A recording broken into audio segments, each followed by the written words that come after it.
Good morning. Welcome to Flat Earth Early Bird number 1569. I'm your host Arwin.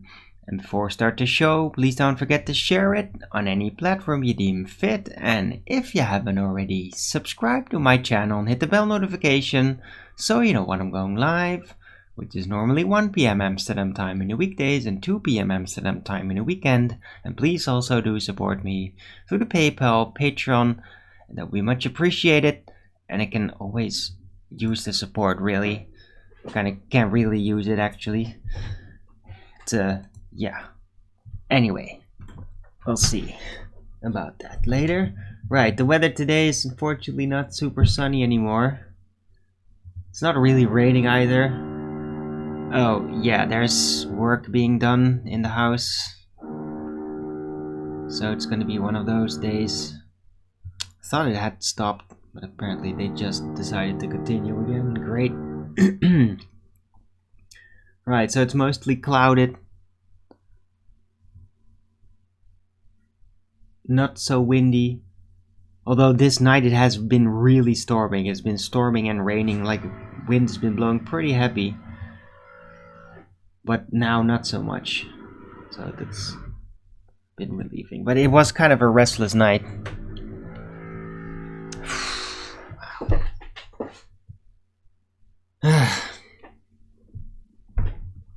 Did have sleep pretty good though.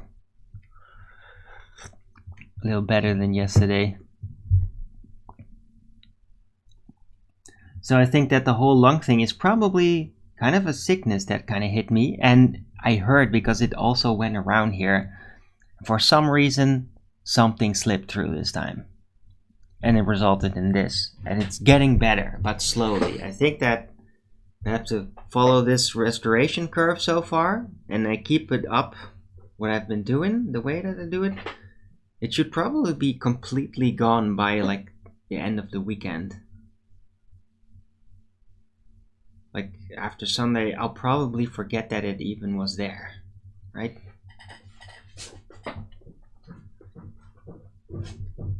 So yeah, it is not something that seems to be permanent. And that's always the fear, right? When it just comes up and it's like, oh my god, then I feel like, oh, I finally did it. I've smoked too much. I screwed myself over. And now my lungs are fucked and I'm gonna die.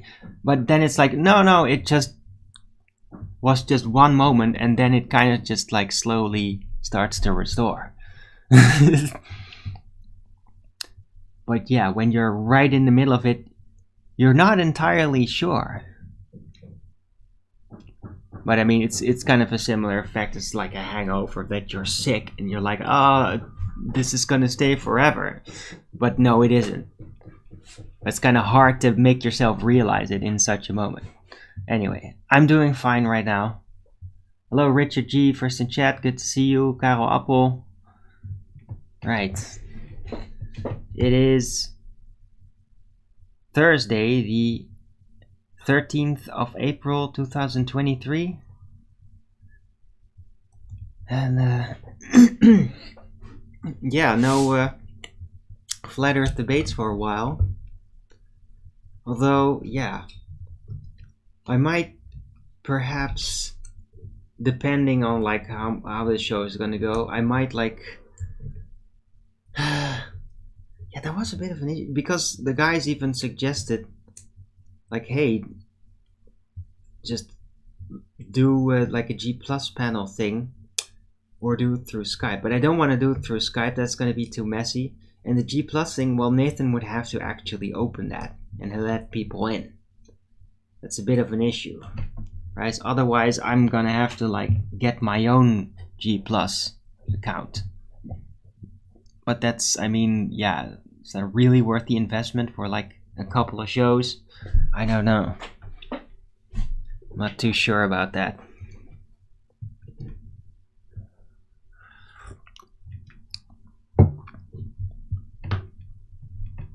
Although, if it could be arranged somehow that I could like, instead of like cash in the ad revenue money from my YouTube channel and then well, basically have to pay that back and I don't have anything. If there was some way that I could basically get their products like directly detracted from my income so that it all stays within Google, as it were, then it might be worth it. I mean, if I could get a G+ account and I wouldn't have to have any interactions with my bank, that it would just be directly deducted from my AdSense thing. That's basically the thing that you use for ad revenue with Google. That would be great. I have no idea if that's possible though. Right. But if that were the case, then it would be like very little effort for me to just basically get that, and then I could always use it for whatever. Then it's like if I don't have to like pay literal money from my bank every month, then it's like, I could just have it around and can use it or not use it, depending on whether I need it, and don't have to worry so much like, oh, I have to get my investment out of it, right? So I don't know if anybody knows how to do such a thing, if that is even possible. Or maybe it only works if you're like actually like a worker on the software, an IT worker at YouTube or something. I don't know. But that would be kind of handy if that was possible. Anyway, how are you guys doing? Don't know how much the noise is coming through. Probably a bit. I mean, it's right next door. They're basically replacing the entire wall. They're doing like a plastic framed wall, very similar to my wall over here, but like for the front door and windows, like down here. So I don't know. It just seems like they're like really just cutting out the entire wall with door and all, and just putting another thing in there. Mm-hmm. And it makes a lot of noise doing that.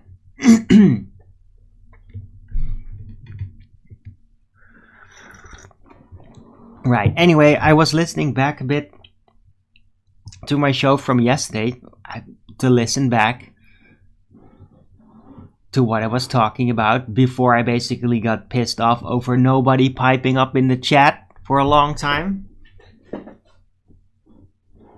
Dude, I was really freaking deep diving in esoteric, and it was coherent. It was freaking coherent. But I mean, it's almost like another form of communication when you do like that. And some people might communicate like that, very personally, with people they very closely trust. One-on-one or something, like on the phone. But it's kind of weird to do it just like that. Like, because, it's kind of weird how it works. Anyway, yesterday was a whole entire day of communication all over the place. I had a call with my dad because I wanted to check up on him because there was another wave, right? And he did actually have an issue, but it didn't result in health problems.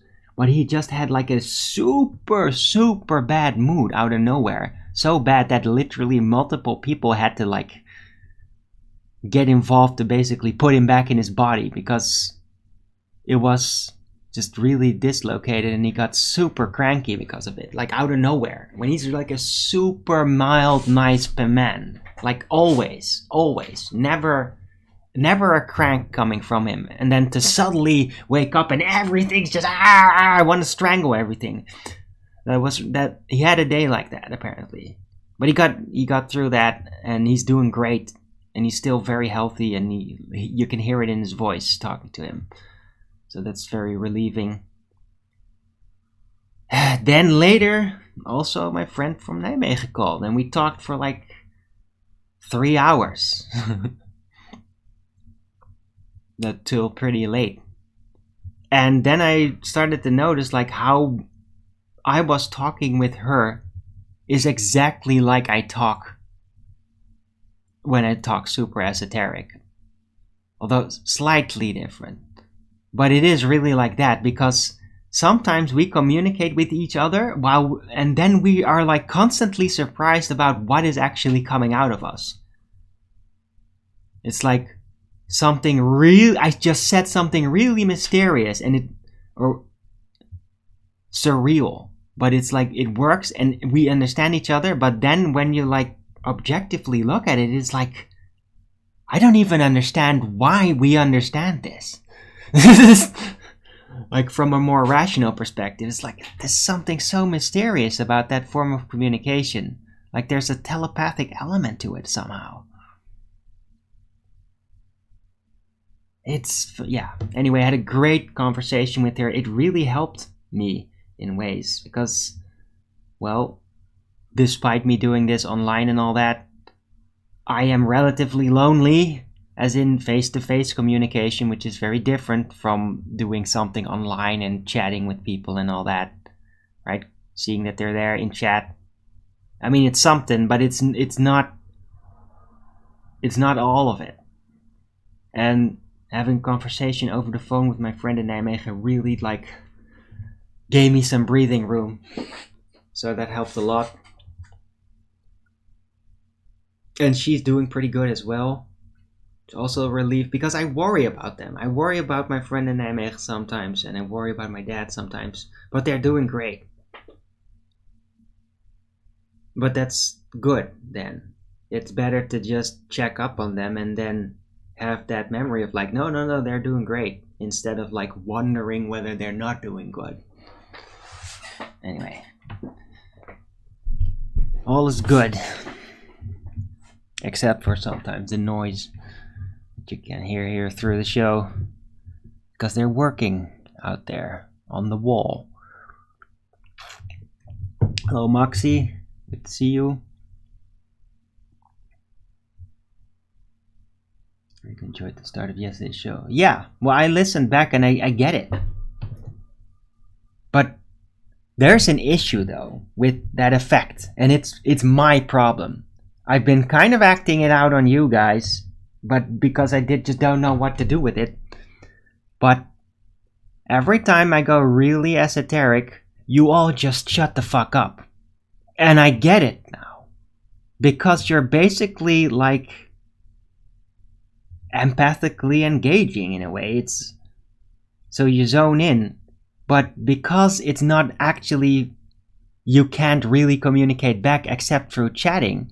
Well, right? When you're face to face, you don't have to relay your like rational attention to like writing or something.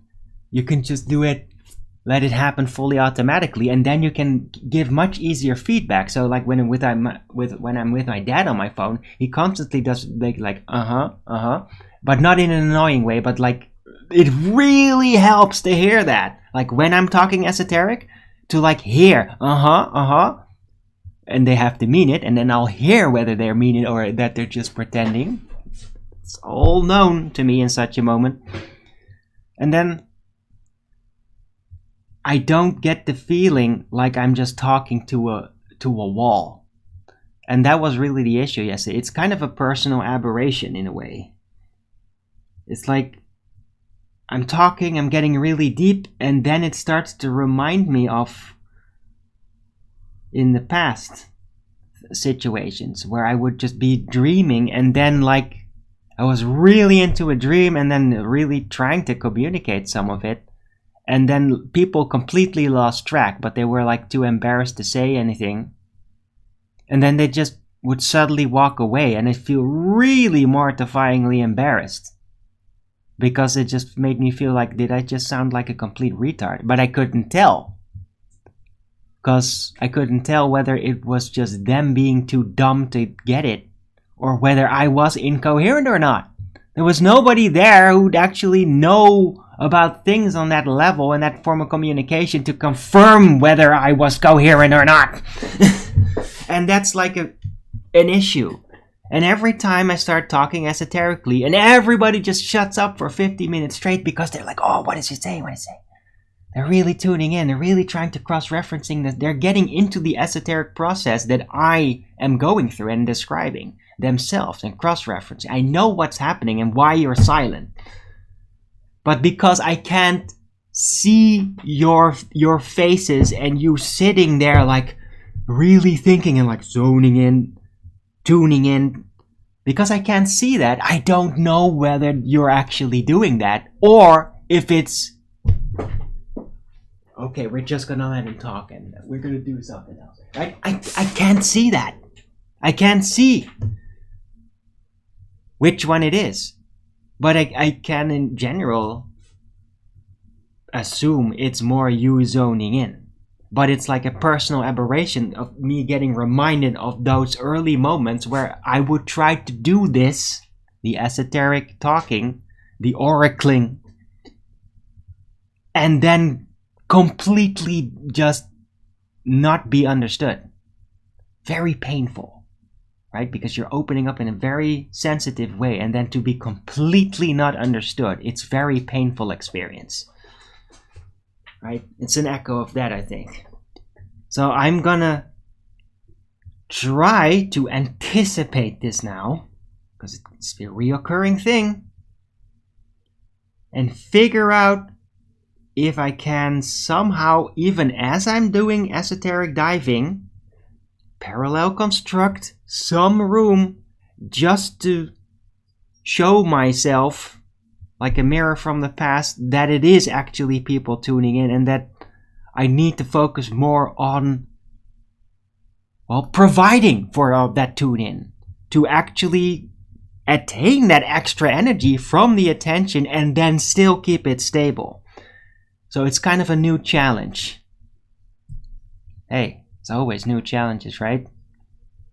I'm gonna try to get this right, so that even if I go off in esoteric talking and it gets really long, that I manage to keep going and then eventually size up how much there is to spend, to talk, even though the actual subject is not information, it's just how much energy do I have to manifest something like that, so that I can also look at a point where I can actively round it off. And not just like do it until it doesn't work anymore, fuck it, and then throw it behind me and then maybe pick it up later. To just get it more concise, more defragmented. Like everything really efficiently placed. More palatable that way. I'm gonna try to focus more on that.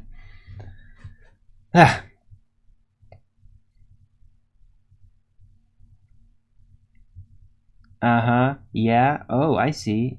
Lol, yeah. It doesn't work in chat. Yeah, I know. It looks weird. Although, like, if you're like in a one-on-one chat, then it can kind of work. But it gets very blabbery that way.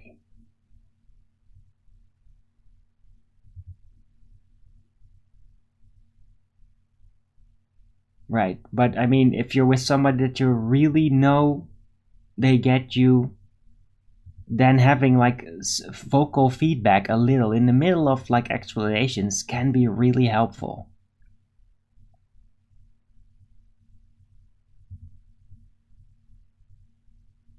It's like, because then you know it's arriving, right? That you're not just misfiring, that what you're saying with the depth of it, that it is arriving. And even you can just by the tone of somebody's voice and like how they say or whatever, you can make up through the spiritual method. I can, at least, but other people should be able to do that too. If you can esoteric talk, then you can definitely get that information on like how they're following you, on what level they are following you, how much of it, enough to keep their attention or enough to actually inspire them, that it's really like arriving, or that they're just like, yeah, I don't get it, but I don't want you to stop. Maybe I'll get it later. You can hear all of that just in the while you're saying, while you're talking. You can hear all of those details, or at least I can with my dad, and it's very helpful, and it ensures that you keep going. You can basically manifest all of it. Right. Hello, Rufin St. Hubbins. Good to see you.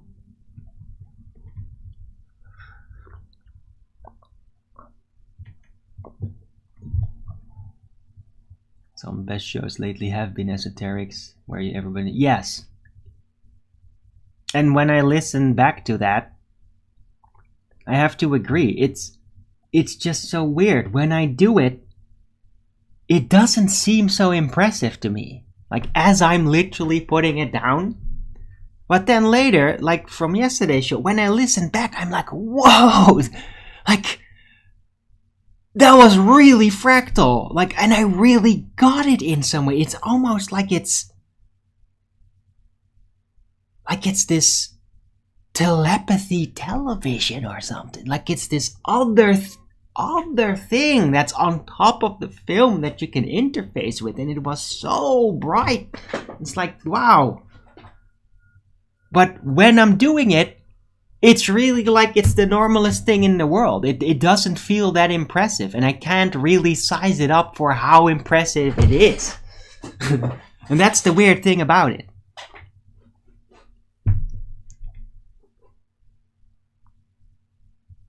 So I really need that minor slight feedback just to get a pulse on what it is that's basically coming out of me. Right? Through the reflection of another, like a mirror, then I can see it. Then I know where I'm at. Otherwise, it's just me doing it, but I can't really know how important or inspiring it really even is. I mean, I try to make it inspiring, right? I try to, like, do my best, but I don't know how successful it's really until I listen back to it. Sometimes. Or if I'm getting very direct feedback from people. That also helps. Like, even if you're just saying, like, yeah, no, I was tuned in, I would just, like, it was really good. That helps too. Because then I have a little bit of a reflection to basically tell me what it actually has been that I'm doing. Anyway. Hello, Oz.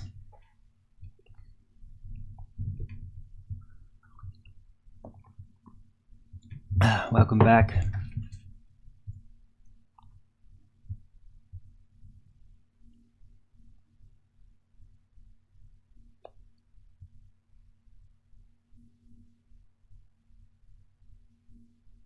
Subtle little things, you can't do that through text. Well, you can do subtle things through text, but you have to make extra effort. Right? You have to kind of like autistically describe it all. You can't do it in a voice inflection like that, right? That doesn't work in chat. So you gotta kind of autistically just get more detailed. You gotta get a verbal translation of what would normally be communicated vocally through just a sound effect. How do you do that? you gotta basically figure out how that even works, how you can translate that. It's very difficult. And when I tried, I find that it kind of makes me look a little autistic. But it is effective. Because it basically just verbally translating a feeling and then just like writing it down just so that it is understood that it is referencing that subtle feeling. Right? When people normally don't really talk about that because it's like weird. I do that. It makes me sound a little bit autistic sometimes when I describe things in a chat, but I mean, it works.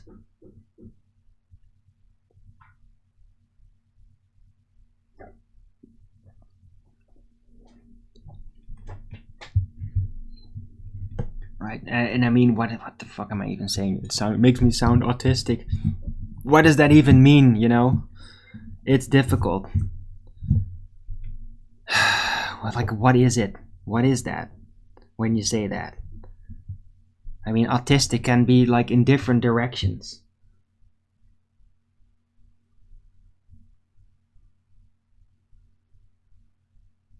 I guess autistic could mean that you're like overly mechanically detailed about things. That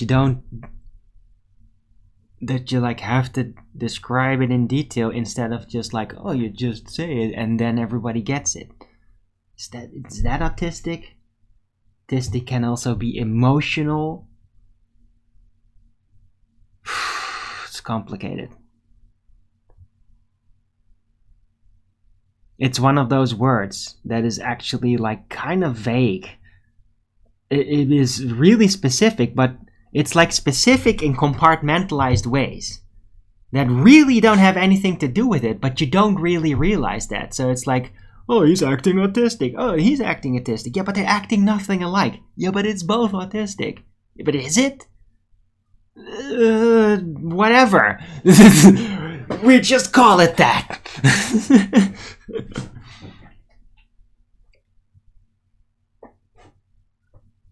Right?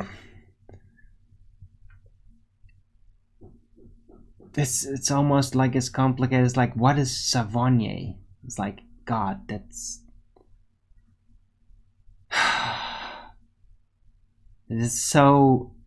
It's like a catch-all thing, but with a history. You just have to get it. You just have to figure out like when the word's being invoked and then figure out what I'm associating it with. Right, anyway.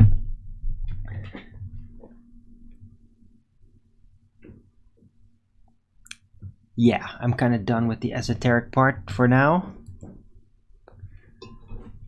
But it was interesting watching that piece back.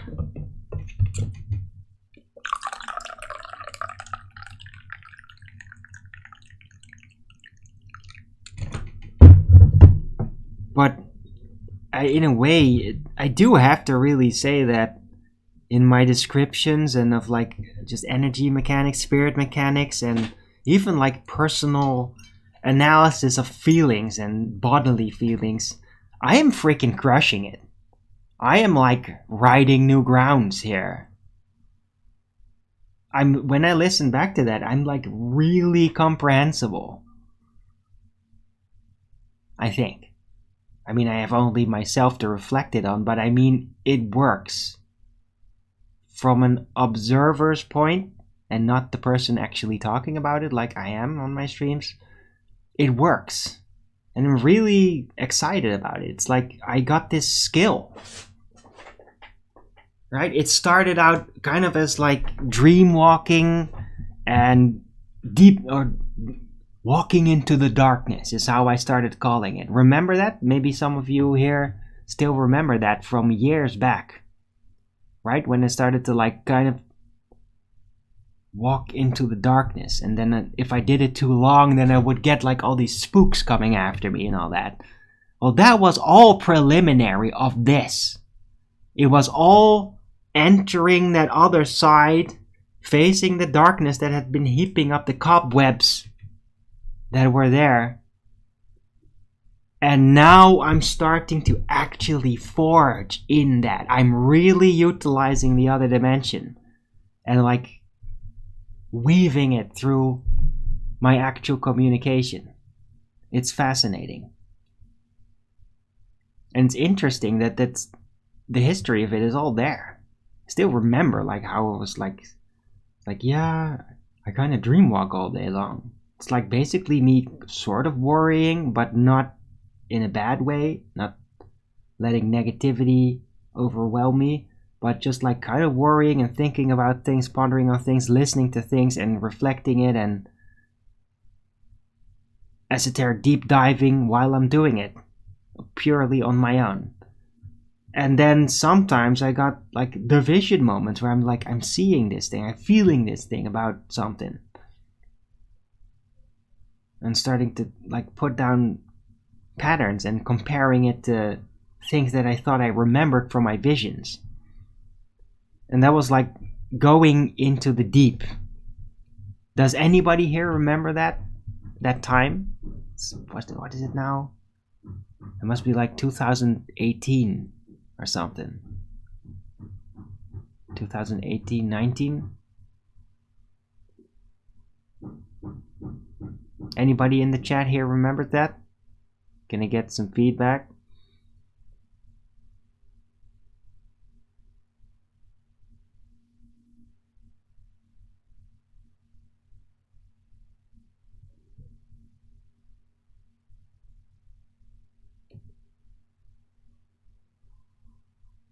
Hello?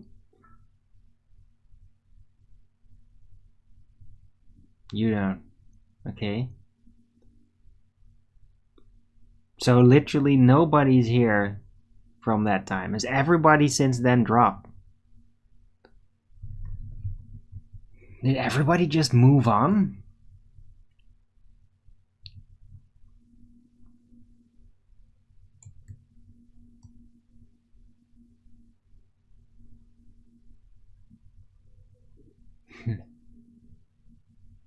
Oh well, too bad.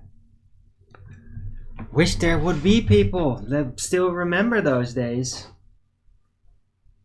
Because it really was like a process. And I already recognized it back then. I didn't know what it was going to turn into, but it was a process. It was entering that. It was basically everything I just described. I don't even need to describe it again. But to now realize like that was a preliminary to the things that I'm doing now, and it's like a second nature now. Like much better than I thought it would be. I thought it was always going to be kind of spooky, and that the more I engaged, the spookier and scarier and more dangerous it was going to get. That's how I thought it was going to be. Well, I guess that after a whole bunch of transformations and self-confrontation and more purifying of the spirit, that it wasn't that. It wasn't going to turn into that. A lot more darkness had been resolved. A lot more darkness that I was keeping secret in myself, which I had a lot of at like when I started all this. Right? Things that I was scared of, things that I kept secret, and I was already working on it, but it was still a lot of it was there. Well, a lot of that, most of that has now just been resolved. It's like there aren't really any internal thoughts that I've like kept secret for a long time now.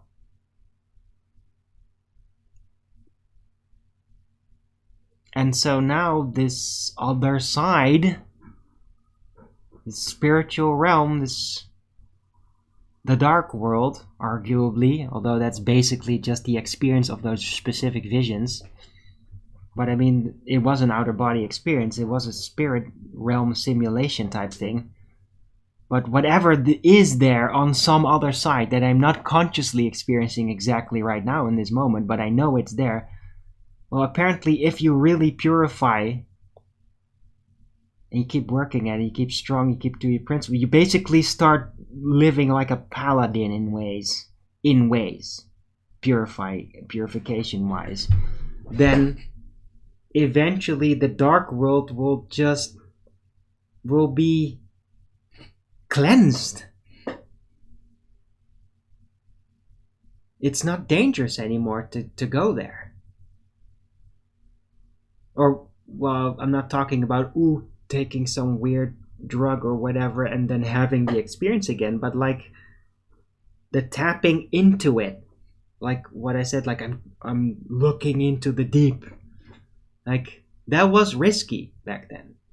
Now I do it so often that I don't even like highlight it anymore. I just say something. It just happened. I don't even have to preface it. It's not even special to me anymore. I just do it now, and it's not risky at all. I do it continually. It's like as soon as I start to communicate with attention, it's almost like 25 to 50% chance that I am going to do that. And it's no more danger. And this is amazing. It's amazing that it's grown this way. I mean, I'm looking back at how I was at the early Flat Earth talks and the early Bird show at the beginning, realizing how I was, and then looking where I'm at now, and I'm like, wow! Oh my god, that's such a palpable curve there. So much progress. With more promise to come. Incredible. I knew I was going to get somewhere, but I had never anticipated this much. I was rather anticipating, am I going to get more money? More money, right? You're always like, worry about money. But, look at the freaking skills that I developed, man. This is awesome. I'm so happy about this. I never thought it was going to get that good. Again, underestimating the glory of God, basically. That's always what that is. It's like, puny little human can't imagine it can be much better than that. And then actually be better, not just more energy or something, or more wealth, but actually be better. When you're not there yet, it's very hard to imagine that is possible, and that it is like a new normal, and that it completely changes everything. It changes the way you even look at the past. Anyway.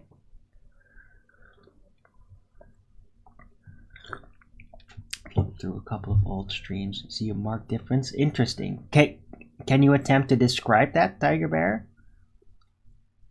But thank you for saying that.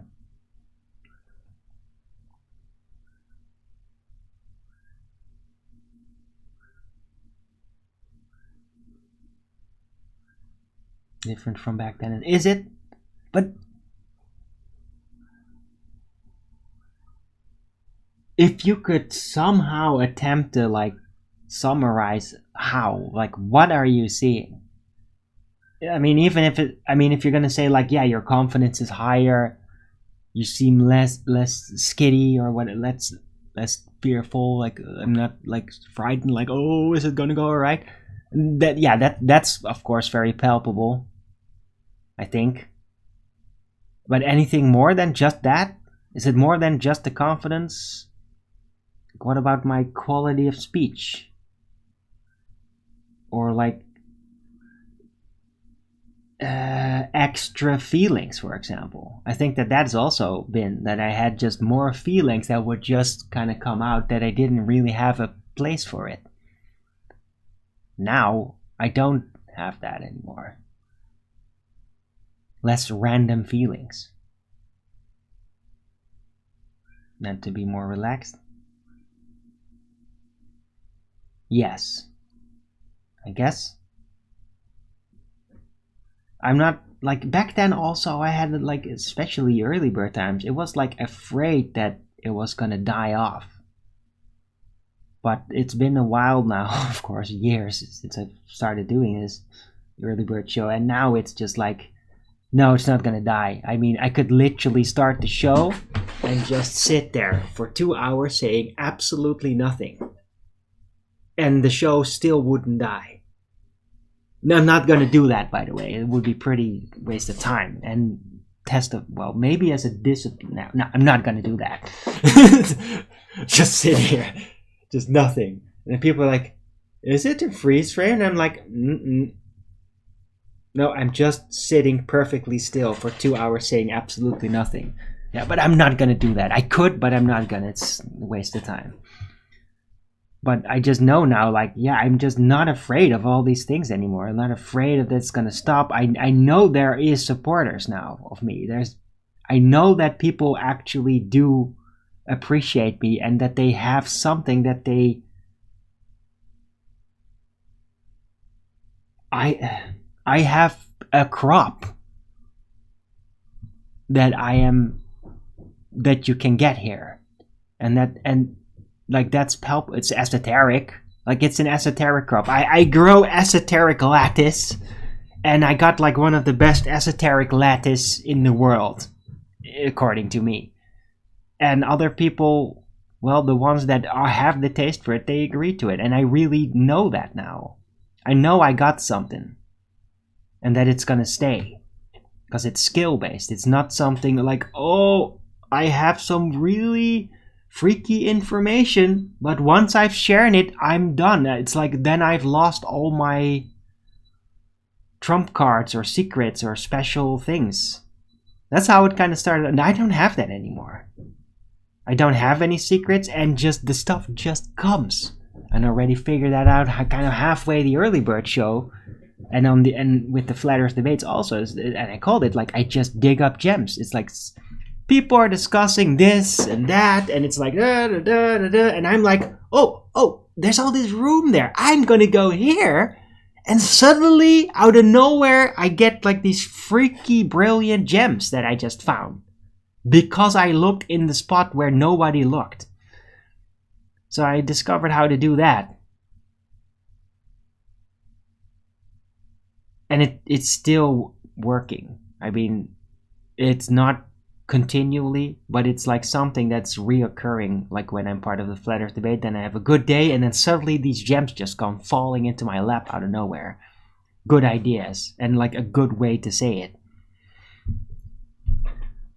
Right, but back in the early part of the early bird shows, I was always like, afraid, like I'm gonna run out of steam. I was always basically fear of depletion. I was afraid that I was gonna literally just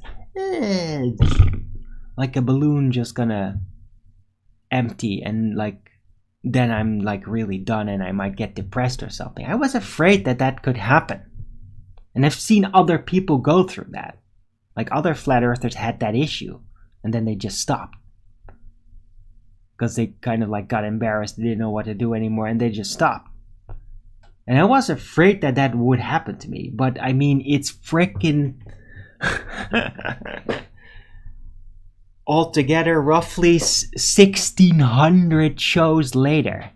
So I think I can stop being afraid of that now.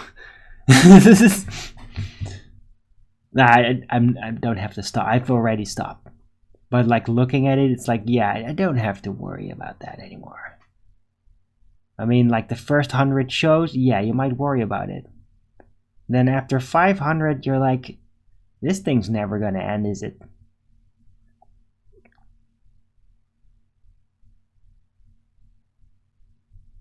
Right.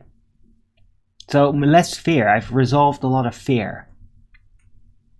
Like involving the show and doing the show and like doing this as a profession. Lots of fears, and most of them that have been resolved. So yeah, progress in me doing this.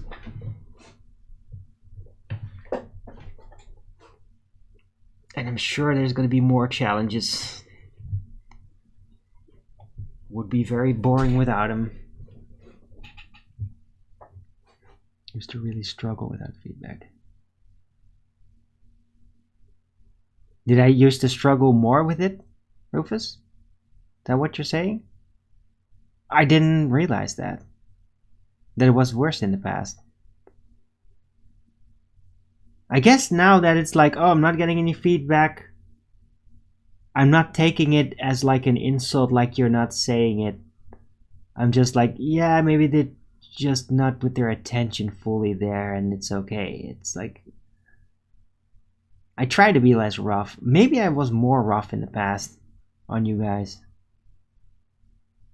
to build skills when you face your fears. Yes, that's very true.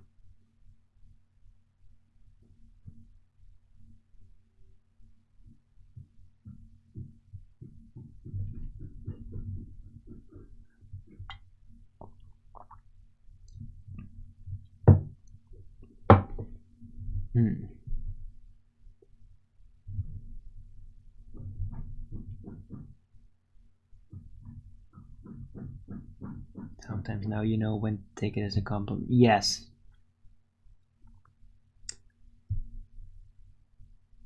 Right. No, but I get it. I get that it is, in a way, I should take it as a compliment, but it's also just a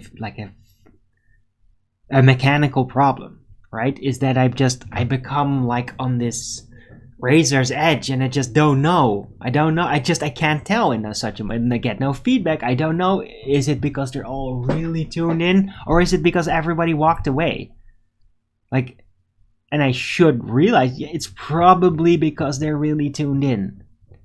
But I just can't know with certainty in such a moment, and then it's like this weird sort of panicky effect where I just like get snapped out of it because of that. It's pretty tough to deal with, but I will be dealing with it. I will figure out how to bypass, resolve, reroute it in a way that I can basically keep going longer, more effectively, without disruption.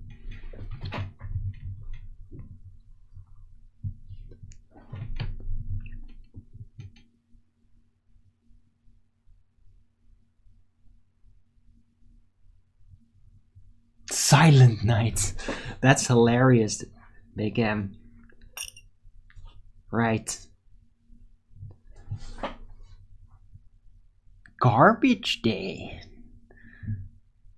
Sorry, that's something else. But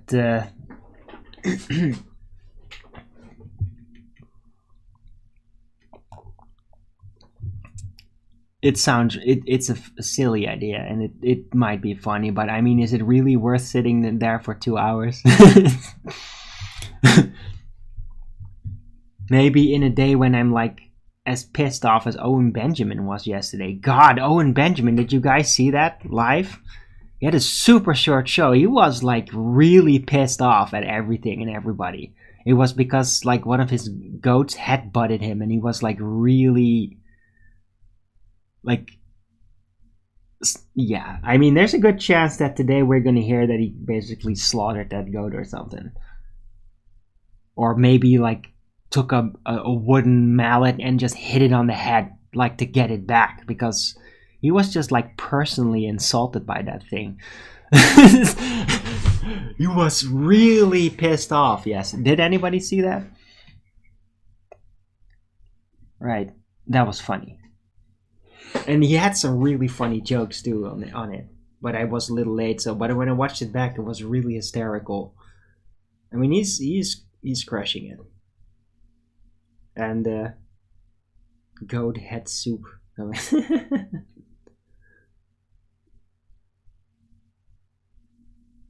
Maybe.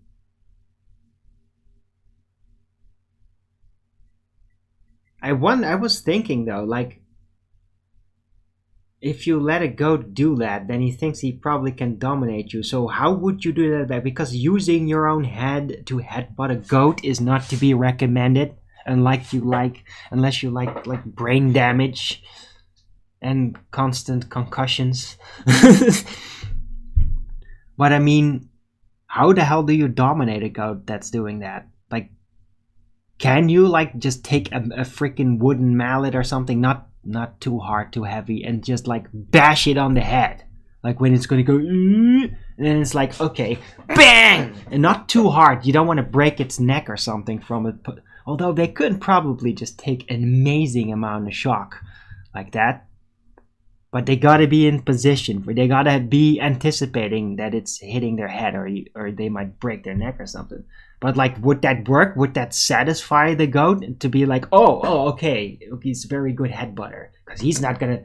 It's like, it's a butt, boom, Like, that goat's not gonna distinguish whether that's somebody's head or not. It's like, the creature's there. The headbutt happens. How strong is it? Right? So I wonder, like, can you just, like, take a wooden mallet and hit a goat that's, like, headbutting you all the time? Can you hit it on the head to make it stop? Would that work? To, like, kind of dominate it back in its own way? I wonder. I was thinking of that. Goat is feeling... Yes. Yes, Blue Pill Devil. Yeah, he was talking about, like, how he had to, like... There was a teenage goat he had to, like, separate, or he was gonna rape his mother. Because he was... going nuts. Yeah. Hilarious.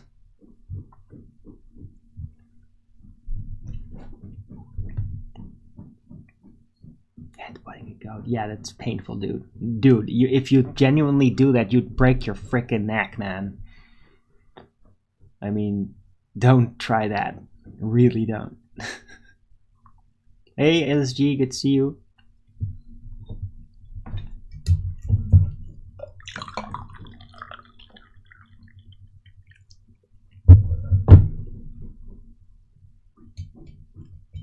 Cold clock. Wait, he tackled it?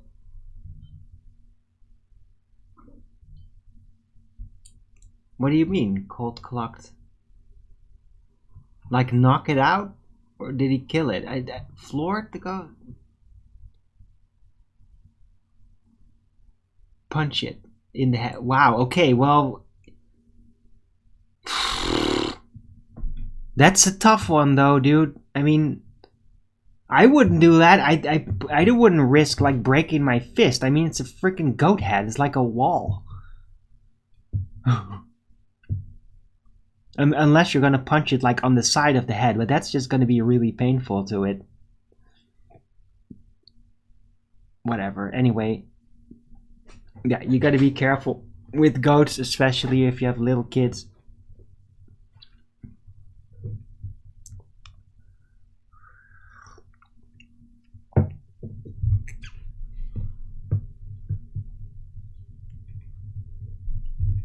Or would it have him? Oh, so it didn't charge after it. Oh, right. Now I get it. He was going after it and he, like, had to bash it out of the way. Yeah, well, that's perfectly fine. I've done that too.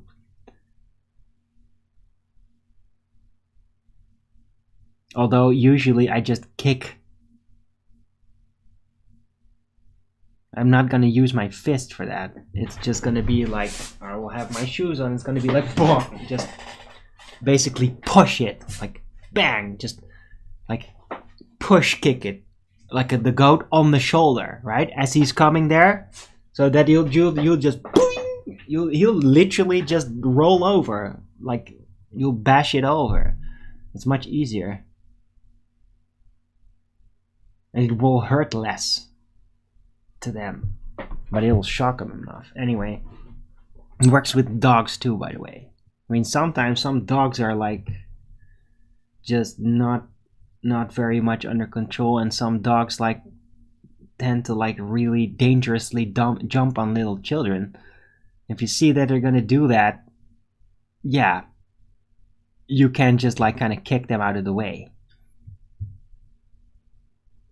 Or push kick. It's not like hitting them, like, bang with the front of your nose, kind of kicking them to hurt them, but it's like you push kick them, like put your foot on them, like as they're moving, foot on them, bam, and then just push them out of the way so they completely fall over, right? And then you don't physically hurt them as much, but you definitely startle them out of the moment that way.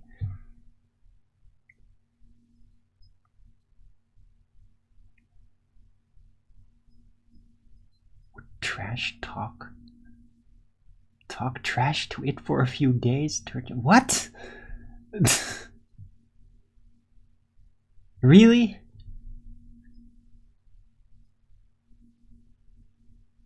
You mean like Owen Benjamin does? I mean, yeah, he does that. It's hilarious. But he does it on camera. It is really funny because there's something about those.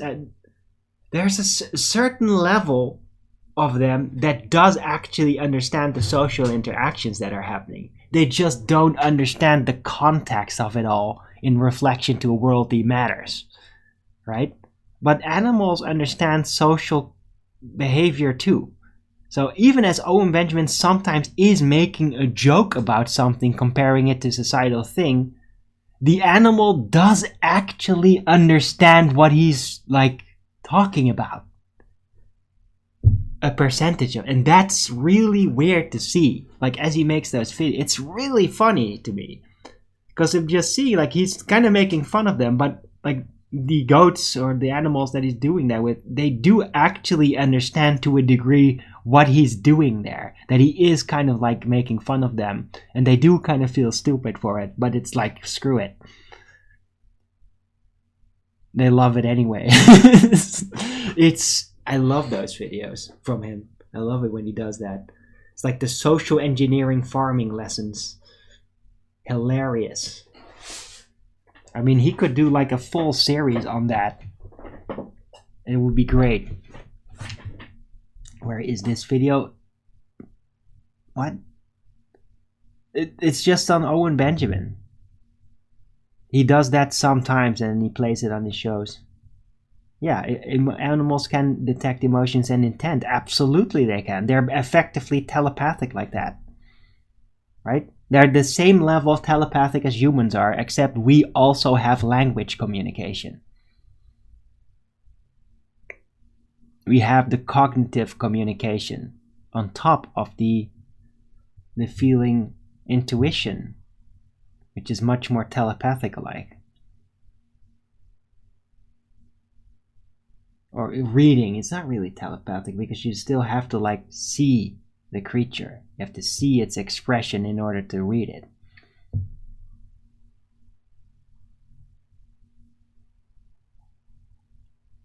Or, well, you can also do it when somebody's typing something. You can read from how somebody's typing something. You can derive certain spiritual metadata from that, size it up, limit it, much more limited compared to an actual physical stance of a person, but you can still do it, right? And yeah, animals can do that too, especially if they're healthy and they're not like really distracted by some unnatural burdens on their system, right? Because animals can be like sickly and zombie-like like that too, and then they're not very responsive.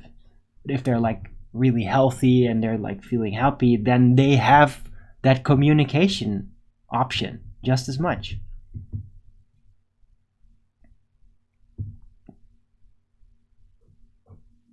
Except cats. Well, what do you mean except? Cats can definitely read it, but yes, they don't give a fuck. They love to use it. Right? Cats are like the grabblers of the animal world. They know it's the feelings. They don't give a shit, but they will absolutely use it if they can. Like with glee. They will abuse feelings. They don't give a fuck. But they can definitely read them. And some cats do really have like an in-love infatuation type thing too towards certain humans or towards all humans, and then they're not bastards and manipulators. Then they're just really sweet and they actually want to heal you and all that. My cat used to be like that. He was like, she like really loved humans and really loved me, like wanted me to be happy, really, and that's amazing.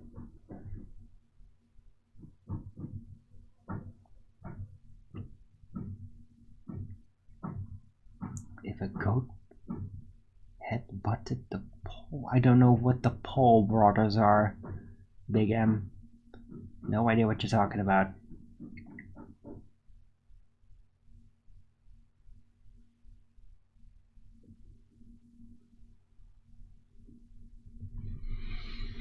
Anyway, hope you guys are enjoying the show.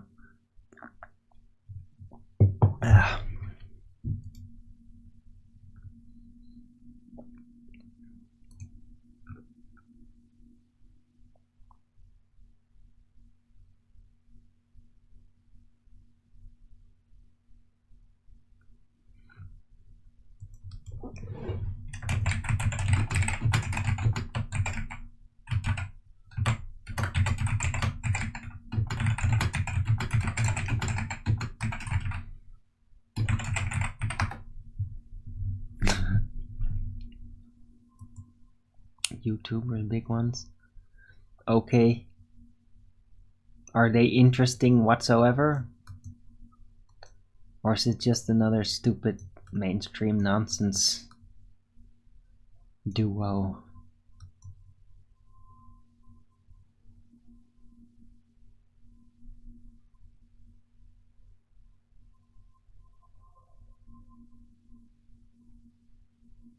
Yeah, exactly. Blue to the level. Yeah. Yeah, my cat was like that too. Like, even more like that.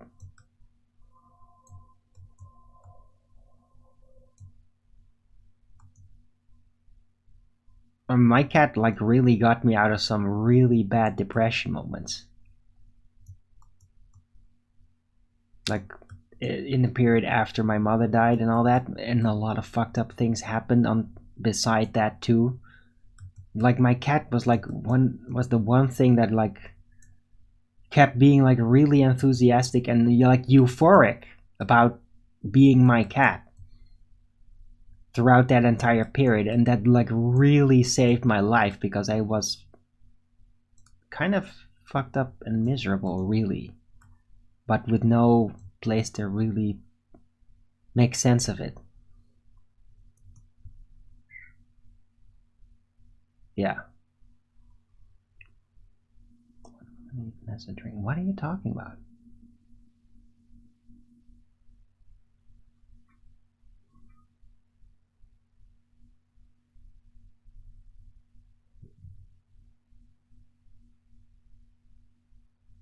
But many people think they are. They are what?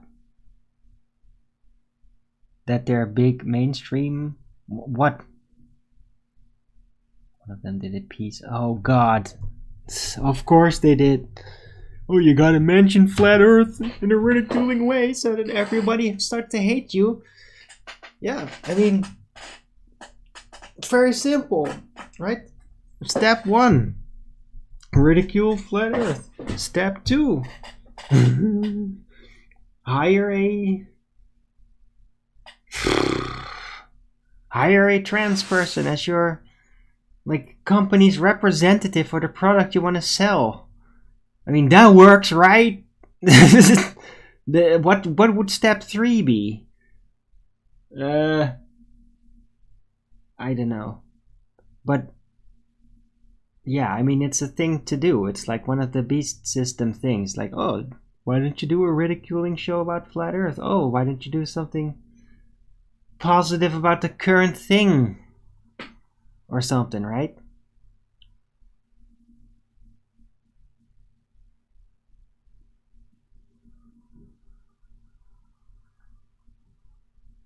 That they are interesting. Oh, okay.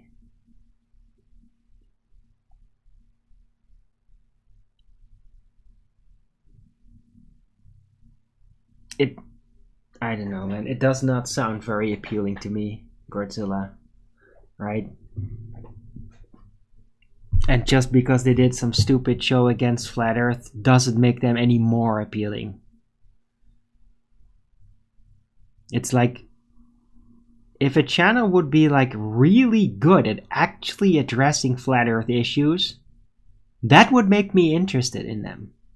But because every time some stupid big ass channel does this sort of thing, they always make the most retarded points. Always. And that's like, how the fuck can anybody be interested in this garbage? It's just embarrassing.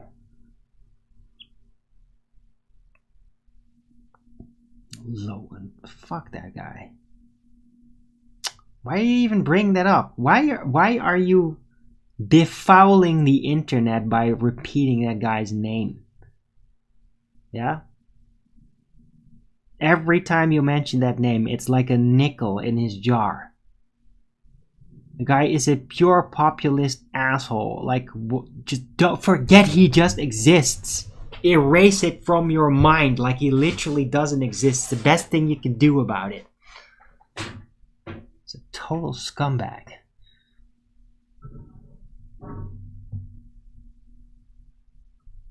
Countless straw men and floating pizzas, of course.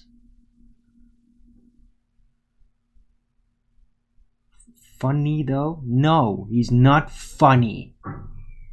It's not fucking funny at all.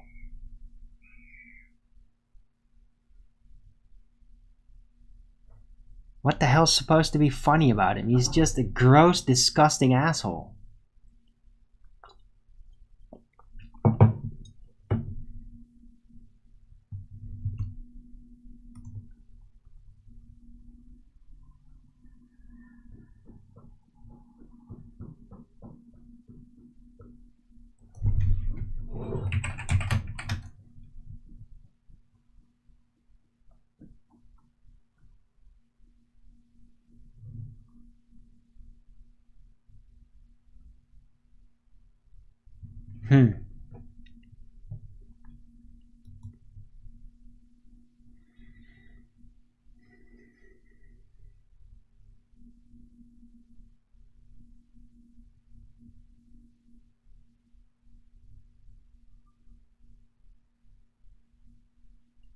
The big thing with eating.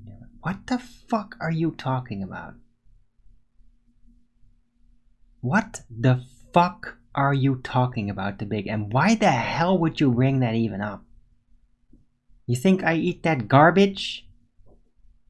I haven't touched any of that in over 20 years. What the hell are you talking about?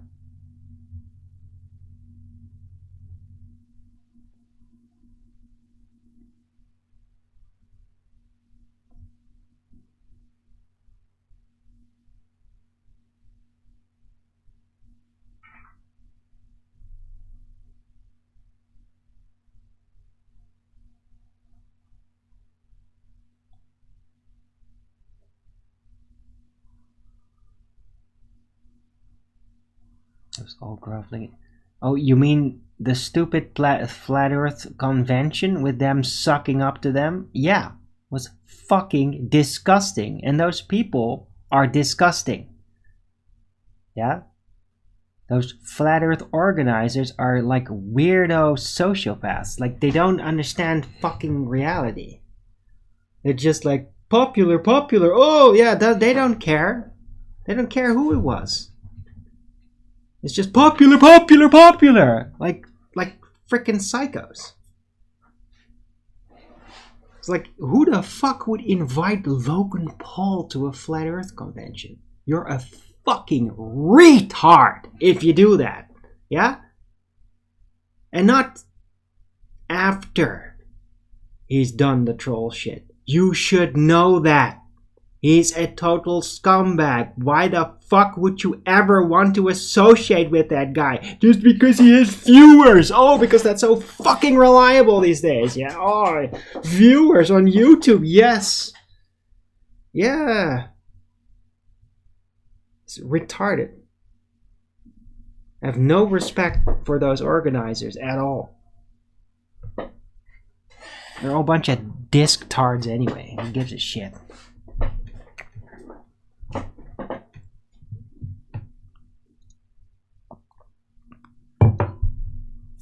Right?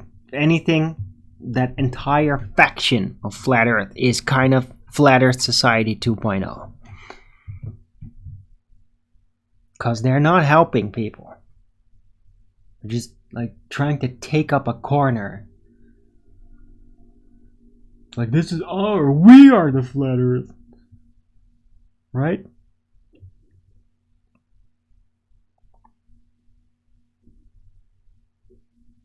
I mean, what are they doing at best? Even to these days, it's mostly just recycling the same shitty arguments, not really developing the arguments as much. Right?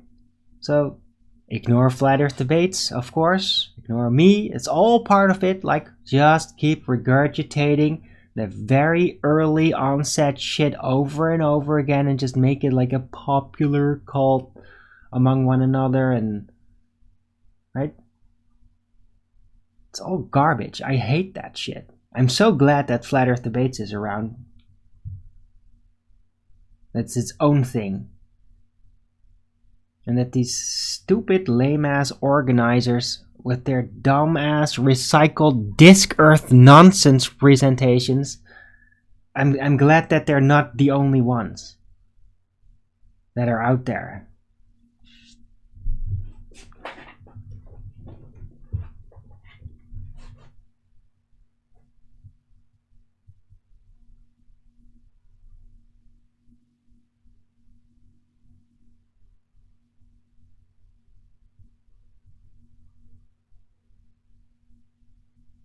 Yeah. Yes, Godzilla, but I mean, why they even bring that up? God. Look, they just did it for the attention. It was like, they're gonna fuck us over, but we're gonna do it anyway because any advertisement is good advertisement according to the Mark Sargent strategy, right? And that would have worked just fine if they'd actually kept developing properly. But they didn't. Instead, they'd rather argue for ether bullshit, dielectric acceleration, and how science doesn't prove anything, right? They'd rather do that. Well, then they're just a thorn in the side of everything in that case. If they hadn't done that, it would have been very forgiving for having done that, and even people coming up, oh, Bob proved the Earth spin and Jaron proved the curvature. I'd be very forgiving of that.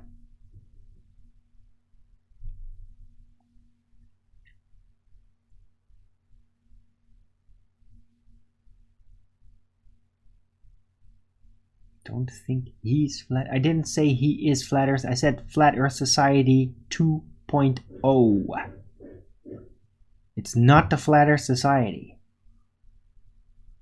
Yeah, and just because you don't think, oh, it's not a pizza flying through space, yeah, that's good, because that is Flat Earth Society nonsense, right? Flat Earth Society is there specifically to accept Flat Earth, but still keep outer space, endless amount of volume invoked in there. That's what the Flat Earth Society is for. Well, the second tier Flat Earth Society of pizza disc earthers with a dome, that is also false. Presupposed. A lot of things are presupposed in there. It's like one step away from the Flat Earth Society model, really. It's just like, oh no, we don't believe in outer space existing. And that's it. The rest, it's the same, pretty much. And some more nonsense on top of it, like ether. Right? And they're sticking to that. They're like, they got to a point where they can even just show that a one type picture to represent what they all believe. They think that a disc with a dome that is how everybody thinks it is, right? They're bringing an icon like, this is it. Like, no, it's not it. That's not it at all, right? So I really consider like the whole disc domed movement as a second tier Flat Earth Society.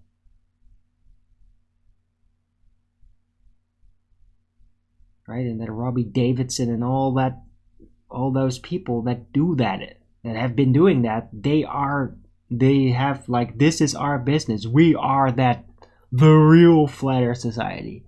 But they're just another Flat Earth Society, the second layer. Right? To claim that ground.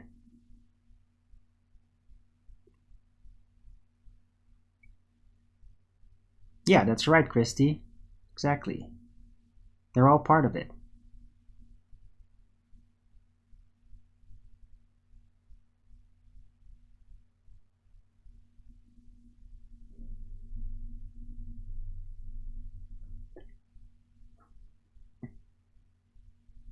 What do you say back to the one that say there's a dome? Well, it's complicated. Look, the thing is, dome, the word is a specific shape, right? A dome is a shape. Now, if they'd say there is containment, which means a limitation of volume available through whatever means, physical, right? That would be correct. There's definitely containment. But to say it's dome shaped, you don't know that. It seems very unlikely to me that that's actually the case, right? But dome is a real quick colloquial way to just infer containment.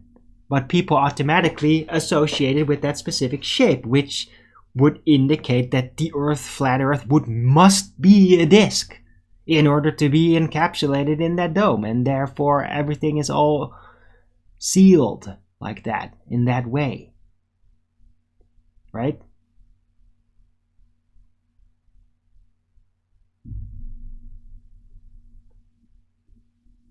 I don't know what you're talking about, Christy. FEIC? I don't know what that means. But,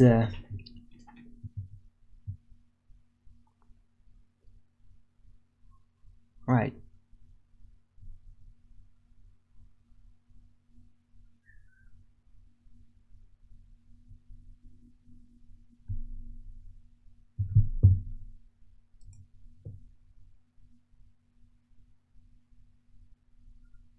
What the hell? What is this?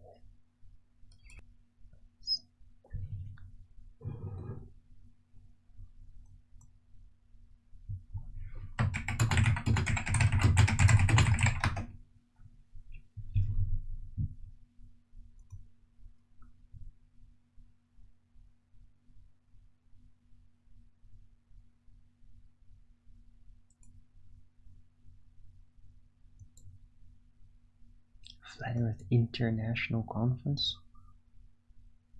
Okay. Yeah, but I mean, Owen Benjamin is friends with, like, Crow 777, who is basically connected with that group as well, in his own way. And he's had contact with David Weiss, too. And so, yeah, Owen Benjamin has friends among those people. That's his source, right? He doesn't really seem to want to associate or anything with Flat Earth debates. He's never brought that up or anything ever. So yeah, he's sitting on that side, and that's his freaking prerogative. It's his problem. I mean, I literally see it as his problem. Like, it's a problem for him. Because these people are not going to help you. They're not going to help you understand things better.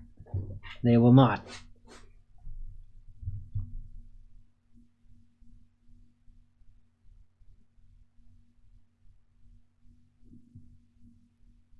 Although, yeah, I mean, come on, Owen Benjamin isn't really talking too much about Flat Earth anymore anyway. I mean, mostly the moon landing or whatever. But I mean, he's just overall not really into it as much.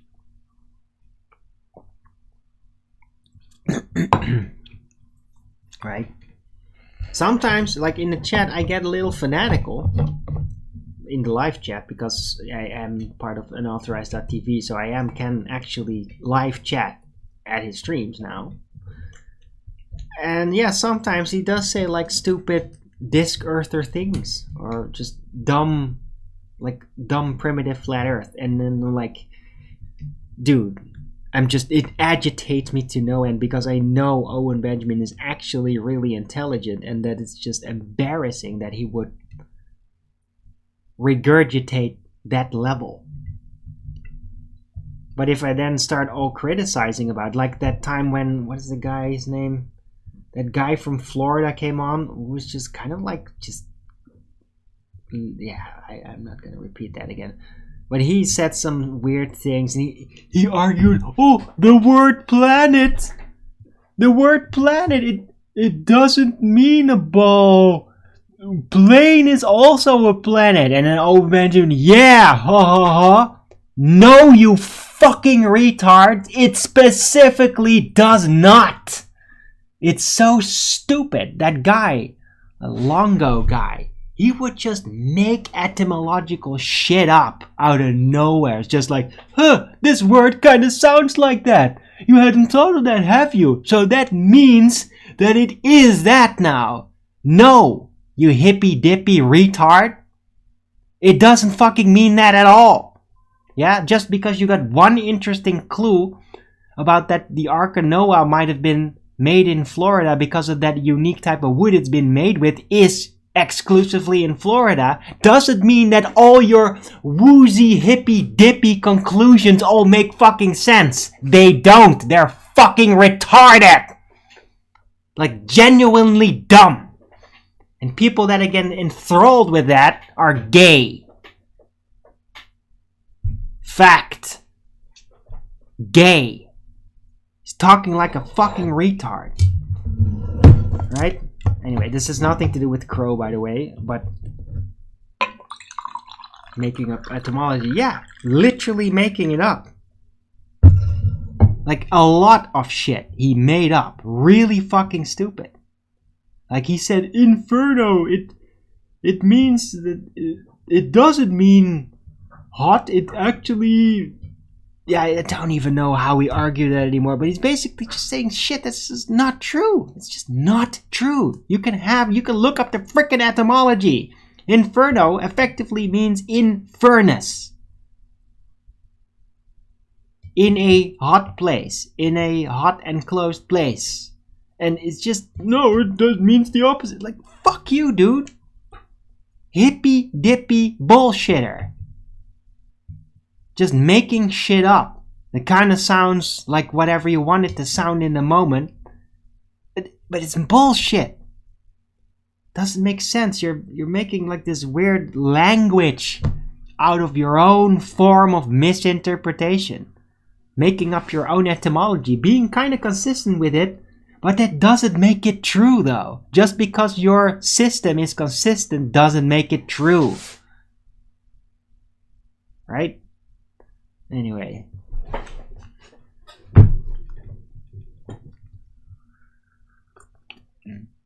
So yeah. Owen Benjamin's definitely not perfect. He rolls into the dumbest shit. And he even explains it sometimes about himself and says like, yeah, I'm a bimbo. He just finds a new friend on the street and then it's like, oh, I'm in love with him. Oh, he's superb. And then it's like some weirdo.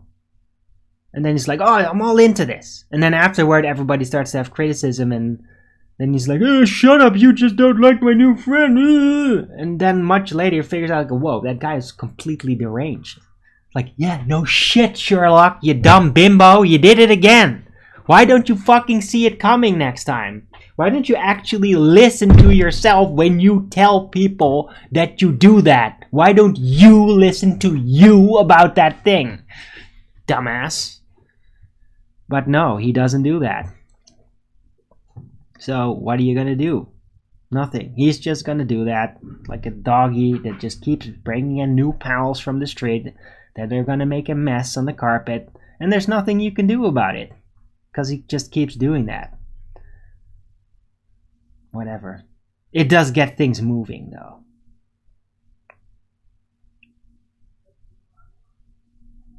Right? Anyway. But,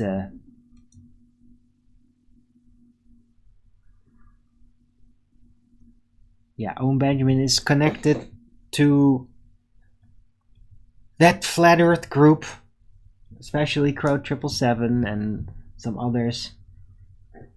A little bit of David Weiss. But, I mean, he's not, yeah. He's really doing his own thing, though. He's not, like, being part of that group. He's just kind of befriended with that group. He feels that it is better to connect with for his bare society.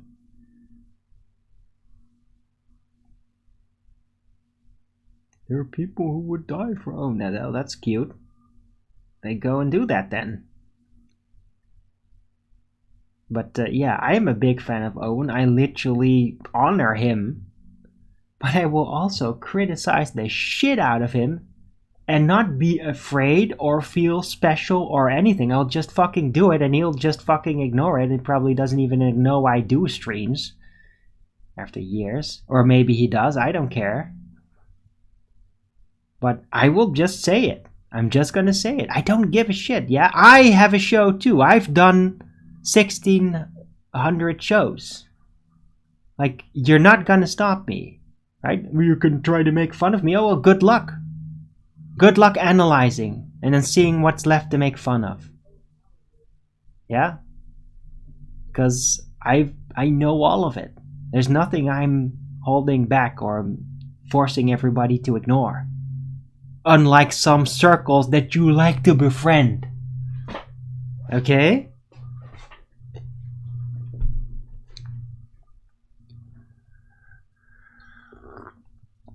Right, and besides, he doesn't give a shit. If he gave any kind of shit, he would actually contact me or something. He's not. Nobody is contacting me from that camp.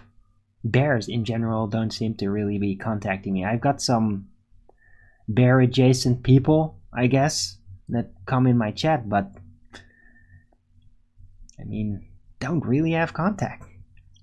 Not really connected with them, people out there like that.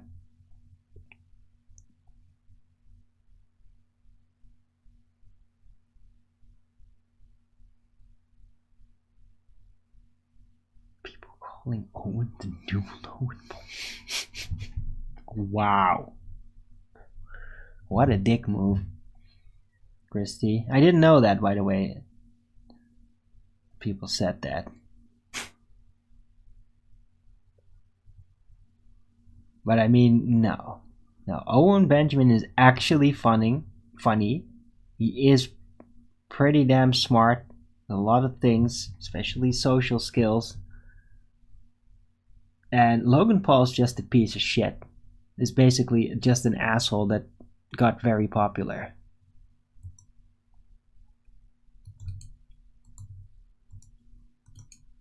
Probably because he is an asshole. I mean, there is programs to literally stimulate demonic behavior.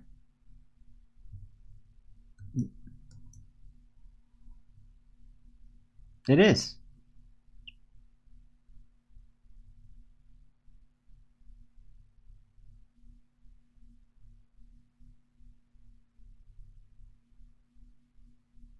FE is leverage? No. No, Owen Benjamin doesn't need FE as leverage. Because he's freaking huge. He had a very big following. Even before he got into Flat Earth. Of real people. Yeah, not just propped up bots to make you look bigger.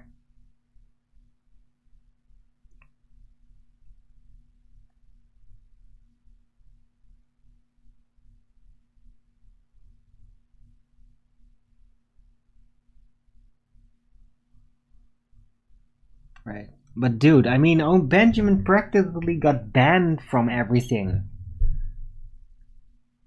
Like around that same time. He just kind of like got his... put his heels in the sand with like not siding with trans kids and all that. And then quite quick, yeah, he got kicked off YouTube and all that.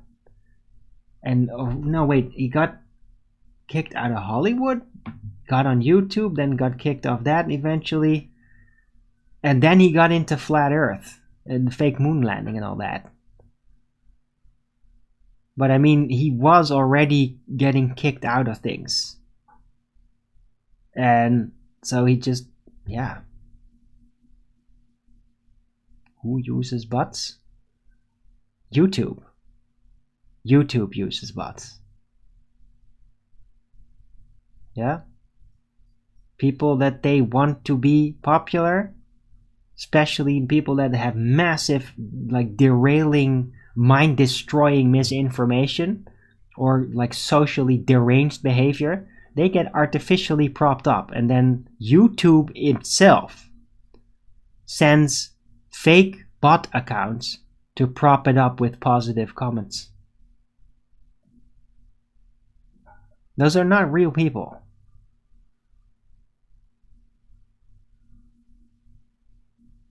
Yeah.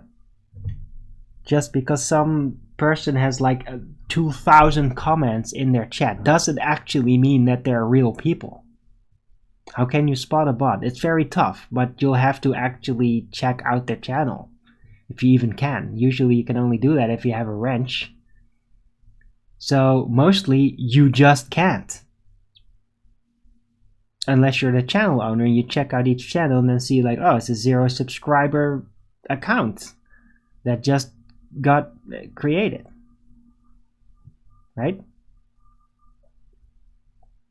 Do you have positive confirmation of this claim? Yes, I'm absolutely certain of it, based on my intuition telling me that that's the case with certain channels that are supposedly really big, and then you just browse through it and it's like, it's literally nothing. Like, people are literally hundreds of messages saying absolutely nothing. Yeah? That's not real. When you have nothing to say and it's just a nothing comment and then hundreds of times, that's not real. Those are not people. They're not saying anything. They're not real YouTube accounts that have a life and content. Other than intuition? Nope. Because I'm not moderator on those big channels that have that, Christy. So I can't confirm it. Because I am not a moderator at those big channels. So I can't check the comments. Like, can't source them. Oh, wait, let me check, by the way. Is that even fully correct? How does that work?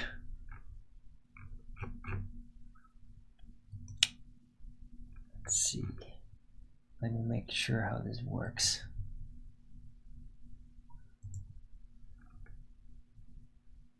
Okay, let's try this. Comments. Can I check? Nope. Yeah, see? You have to have a wrench, otherwise you can only report comments. You can't check their source. Right? Oh wait, no, you can. You click on the name. Damn it. Okay, so you can actually check the source. Right. So, well, in that case, check the source. You can just go through some channel and start clicking the comments to see if they have a channel. There you go. Just guesswork at best. No. But the thing is, look, a lot of the times I just know I'm right about it, and then I don't really follow up because I don't feel like, oh, I'm not gonna spend an hour now just to prove I'm right. No, I just know I'm fucking right. Right? But hey, I just figured out you can actually check out the channels of commenters by clicking their name, even if it's not your channel. So you can technically figure it out. Guarantee you. Go to those mega channels with like thousands of non-content comments. Click them and see if you find any channel that actually looks like a real person. Let me predict for you, it's not going to be the majority.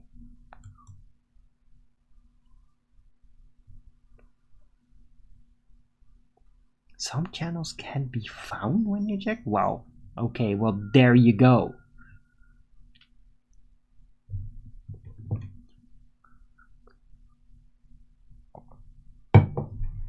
Right. But, I mean, that's it. That's how you know.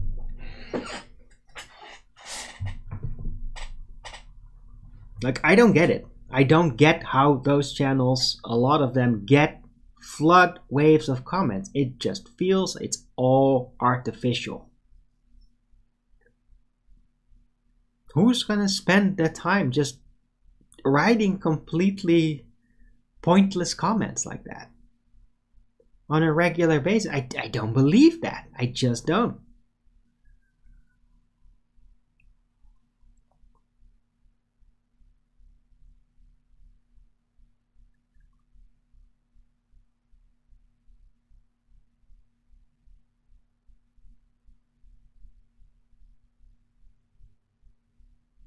Okay, Christy, that's handy. Right, but anyhow, yeah, in live chat, yeah, by the way, Christy, just for the record, I was not talking about YouTube live chat. I was talking about comments. In the comment section. Yeah, under the video box, not beside it. Because yeah, you can only check somebody's channel if you have a wrench in the live chat. I was talking about the comments. You can check the channel source without having a wrench. That's the difference. It doesn't work in the live chat, but it does work in the comment section, right? And there's just these mega big channels with like insane, like millions of subscribers or whatever, that just have like this spam of comments. They're just nothing. They don't say anything. Like, oh, love it. Oh, this is so cool. Like, blatantly pointless. I just feel like this is not real. Those aren't real people. You don't need a wrench in the live chat. Oh, really? I can't check channel without a wrench. You can check a channel of somebody else without a wrench, can you?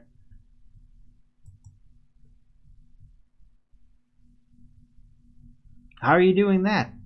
That's not a standard function.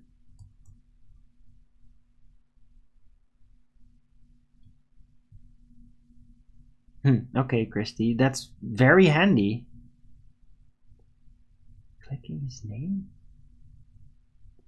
I can't click his name. I can't even do that.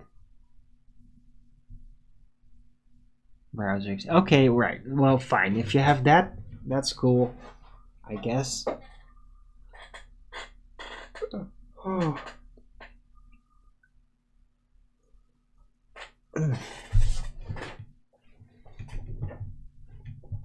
Right. Anyway, my point is I think that there's a lot of like artificial pumping up of certain channels, especially the ones that are like really deranged in the way that they want it to be deranged, right? Demonic. They want the demonic channels. They want people to really come out and open for evil. And those people get really propped up. They get propped up.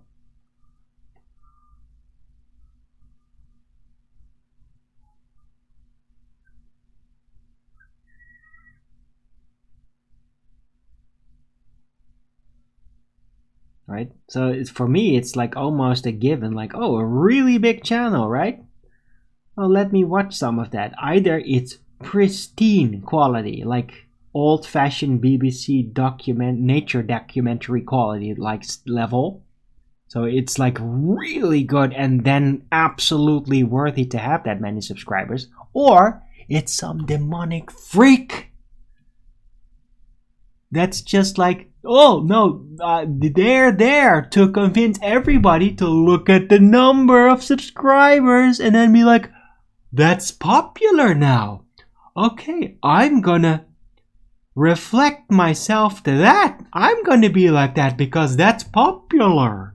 Yeah, that's what that is. They artificially prop up really fucked up demonic people, boost them up so that people, unsuspecting people, will bump into it and then basically try to copy it because of how popular it seems. That's what they want. You get it? That's really part of what YouTube does now, thanks to fucking Google and their globalist demonic derangement syndrome.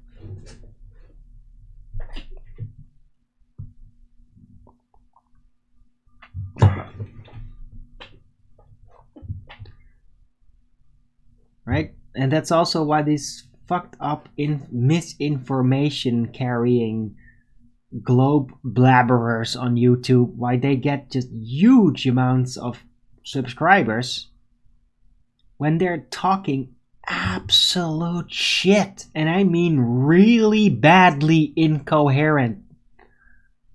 Like, yeah, it's researched, but it's really, really in your face incorrect. like leaning on typical popular misunderstandings and just like exploiting one misunderstanding to another, like on purpose making you misunderstand everything. Well, those channels get pumped up like crazy. Nathan's been reviewing some of those on the show, and you know how insane they are. And those people get millions of subscribers, guys. They get propped up like crazy because they are put as the pedestal. It's like, this is what everybody thinks is smart and popular. You should too. Yeah? That's what YouTube does now. That's how it's socially engineering everything. By doing that. Yeah? If you're too sensible, too well developed, well, guess what? You're not going to get any feed. Nobody's going to find you. Your comment sections are going to be empty except for really fucked up trolls. Right? Because you're not exorcising life from the world. You're not acting like a demonic freak out to destroy everything. So you don't get propped up then.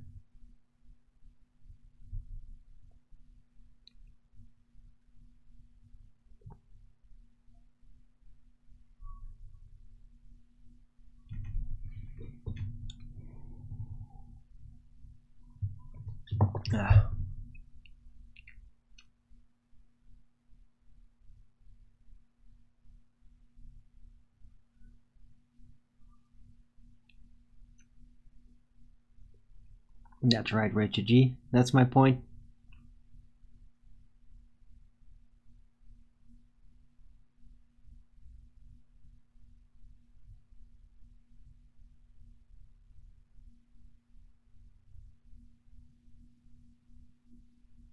Right.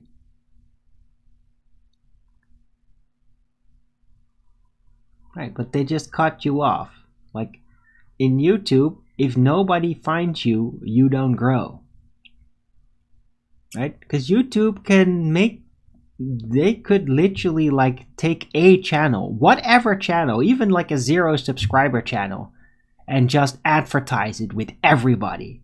That it's like the first suggestion on every form of interface with YouTube. Guess what? That channel is going to have millions of subscribers in just a couple of days. Because they can do that. They can determine if you get all the attention or not. If people will bump into you or not. And they use and exploit that to no end. They never stopped doing that once they started it. It's their form of gatekeeping. Yeah, that's why Flat Earth always stays kind of small. Even the big channels are still really small. Because they don't allow more. It's like, yeah, but there are provably through census gatherings, like there's millions and millions of flat earthers. Like millions in the United States alone. Yet, you can't find a single YouTube channel that is fully dedicated to flat earth with like more than 100,000, or what is it, 500,000 maybe? I don't know. With a couple of 100,000 subscribers. You just can't find them. Because they get cut off. Some point it's like, yeah, we don't want you to become more popular. Because you're not demonic enough. You speak the truth. So, yeah, people are gonna not bump into you now anymore. That's what they do. That's what they did with the Flat Earth debates. It's what they did with my channels. What they did with most Flat Earther channels. Right? Except for the Flat Earthers that are obviously completely insane and deranged. And that go against really popular mainstream people. Just to show how retarded Flat Earthers can be. Those channels, yeah, they do get millions of subscribers. I mean, if you're a Flat Earther openly and you're acting completely retarded, then you can bypass that. right? I mean, if you are capable of making Flat Earth look like completely retarded, well, then you get the front row seat. They love that. They're not gonna withhold subscribers from you if you do that, right? Then you get into contact with all the other demons and you'll be guests. You'll be like the Flat Earther guest and they'll love you because you're retarded. And that's what they want. They just want to seem like they can win. Flat Earth, oh, we got a dumb Flat Earther. Oh, yes, we are winning. It's a globe after all because we got this one fucking retarded Flat Earther with an unusual amount of subscribers that nobody that actually believes in Flat Earth gives a shit about or even knows who they are. But we'll parade him around and he'll get all the money in the world because he's a retarded Flat Earther that doesn't even know anything about Flat Earth, really. It'd be very popular, though, with YouTube because they love that. They love it. They hate that Flat Earthers aren't retarded as they're supposed to be according to their narrative. They hate that we're not that. Like, why aren't we just like Hollywood movie kooky conspiracy theorists that talk about how cheese on the moon or something? Why aren't Flat Earthers like that, damn it? Why don't you fall in the damn stereotype of being a completely kooky idiot? That's what you were supposed to be, damn it. Flat Earthers are supposed to be kooky damn idiots. You're not supposed to be fucking smart and understanding everything and how everybody's being fooled and being able to prove that. You're not supposed to do that. Yeah. YouTube. You gotta learn to deal with it.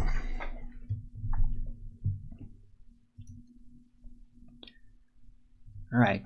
Anyway, make sure to always keep spreading the new channel. Sometimes I forget, but yeah, I am streaming on my backup channel. I've got, oh, you know, it's pretty good so far. 149 subscribers. Not bad. But yeah, would be pretty cool if I get it up to like a 500 at least in a couple of weeks. So make sure everybody knows that I am actually streaming on this backup channel. That would be great.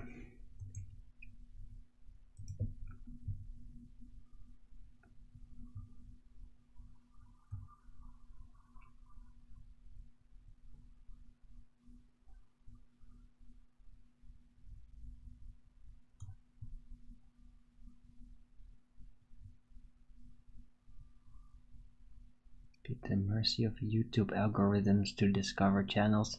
That's true. Oh, thanks, LSG. Awesome rant. I appreciate that. Yeah, but you're not at the mercy of YouTube algorithms. But I mean, if you've never heard of Flat Earth, you're not gonna bump into the good Flat Earth channels. They will only let you bump into the completely retarded ones. Right? Because they don't want you to think like, hey, this is kind of interesting. They want you to think it's retarded. So that's the ones you're going to get to see if you don't know anything about Flat Earth.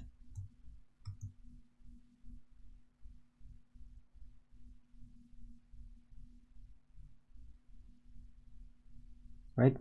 And even at the beginning that kind of happened. I mean, I rolled into like Mark Sargent very early on YouTube. Was kind of lucky like that. Jaren and Mark Sargent. And because of that, I started to notice like how YouTube was trying to recommend really stupid Flat Earthers to me. They were like half retarded. Like they didn't even look like they could normally function. Like really stupid Flat Earthers trying shit out. Those were getting shoved in your face. Not the people that are actually interesting. Even back then. All these supposed Flat Earthers came out trying to do something and they were not interesting at all. And then if they looked really fucking stupid, then suddenly all these other channels would like try to contact them and get them on their show as a flat earther. And then the whole nonsense parade started.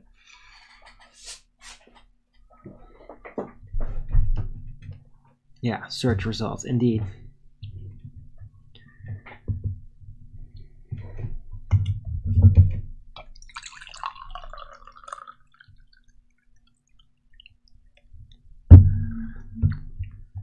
Right? Because as soon as you're somebody on the internet somewhere, and you're like, hey, flat earth, what is that? And you bump into like a proper flat earth channel, YouTube's gonna panic, and they're like, oh my god, you're not gonna get interested in this, are you?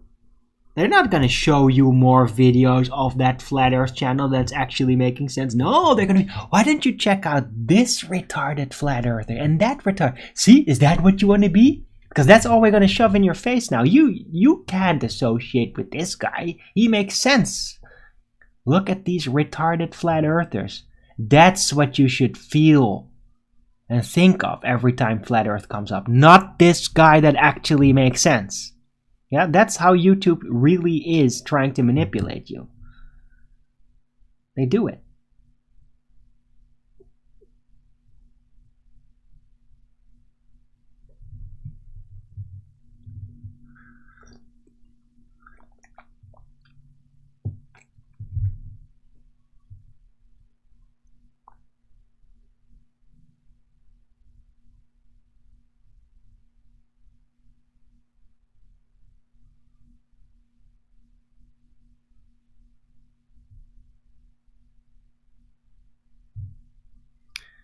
Anyway, damn, time has flown.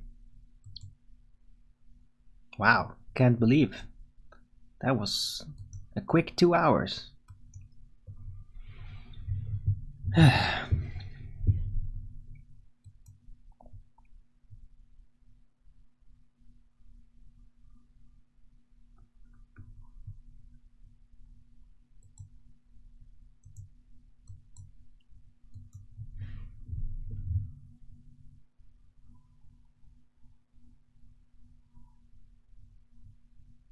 Right, what should I call this show, guys?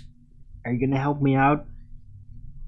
Or is this gonna be another blank show? I mean, I've been, by the way, I'd just like to say I've been titling my shows a lot. Yeah? Remember those years where there's literally like 30 early bird shows that all are just only the number and blank? Remember that? I've had a lot of titling.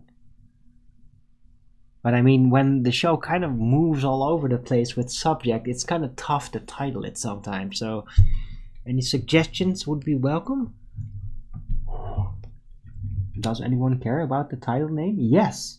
You know why? You know why they care?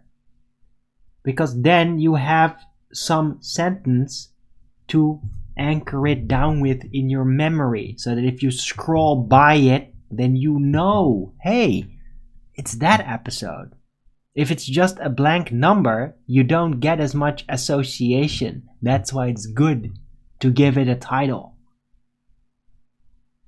Yeah? Okay. There you go.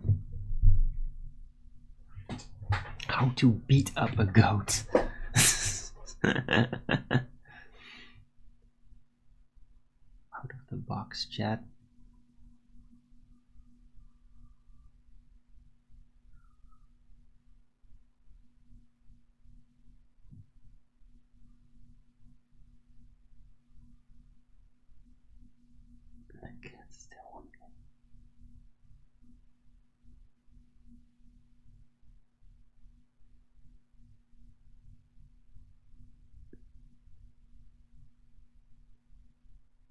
Esoteric goat headbutting YouTube algorithm. That's hilarious, Richie.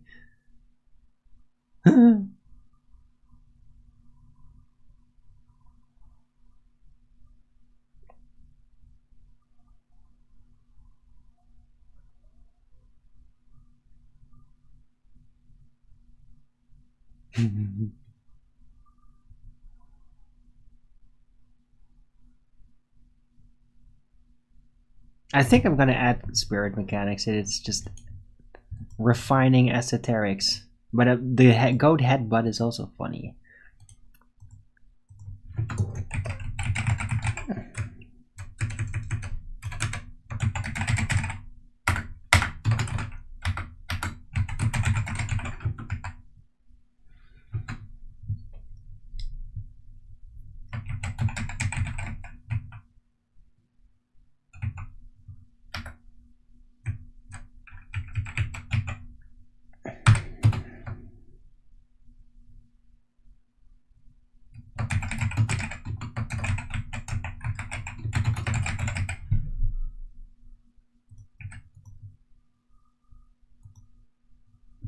Okay, this is not exactly, it is almost, it's kind of funny though.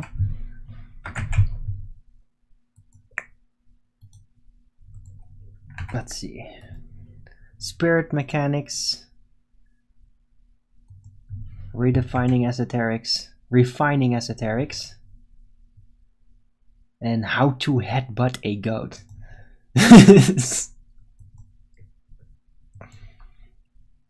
I love it, it's like the N in there. I don't know. Should be blatantly obvious that, yeah, I don't recommend you actually headbutt a goat. Not with your own head anyway.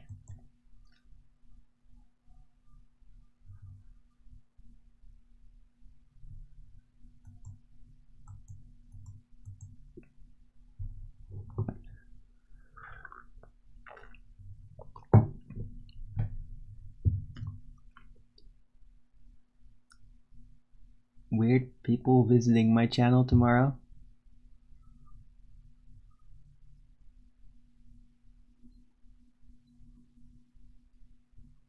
Maybe.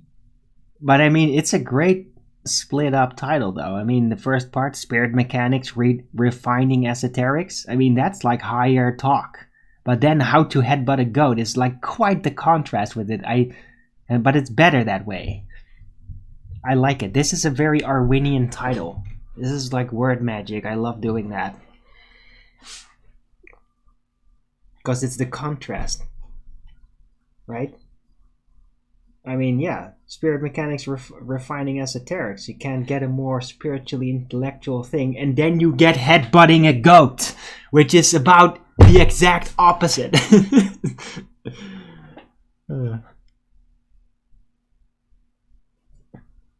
Yeah, by the way, has anybody checked out that, like, the last South Park episode? It was really funny.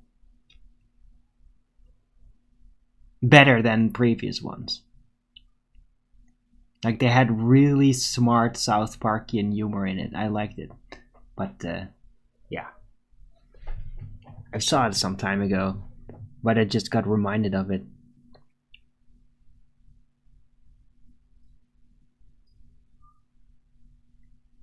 Goat butters? No.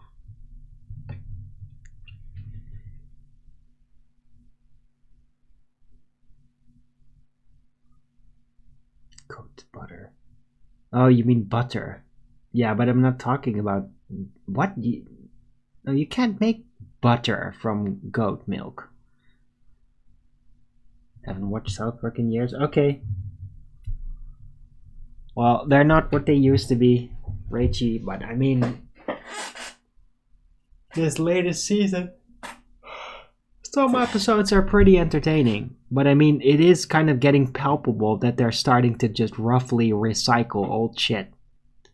They've lost a portion of their soul, like palpably to me. But this last episode was very creative. It was genuinely South Park level funny.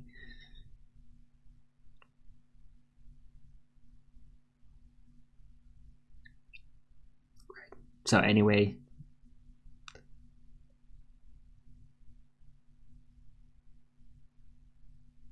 yeah, Cartman's hot dog restaurant. Yeah, I didn't think that was super funny because they literally just they basically recycled an old episode and that was it. And it was so blatant like that. It's like I didn't think that was even that entertaining. But the one after that, Moxie, is really funny because it's also about Mr. Garrison, Mrs. Garrison, Mr. whatever.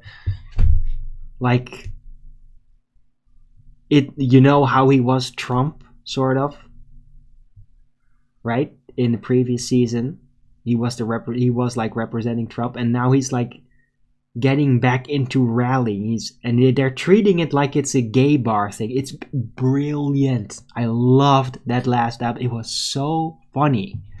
It was like really funny.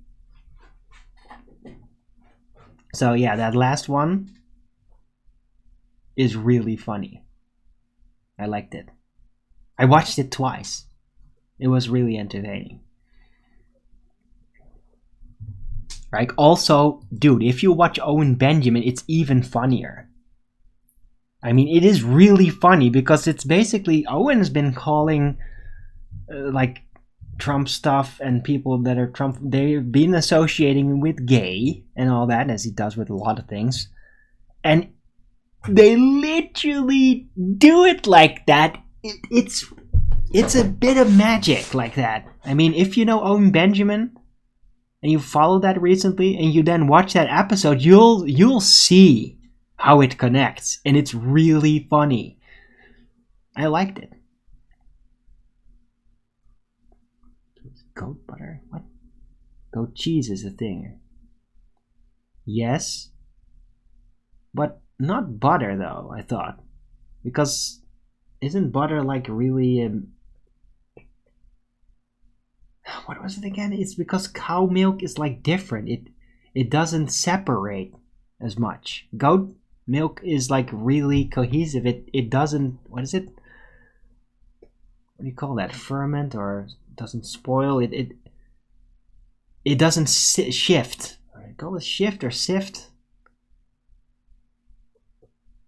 So I don't know what you're talking about. I've never heard of goat butter anyway.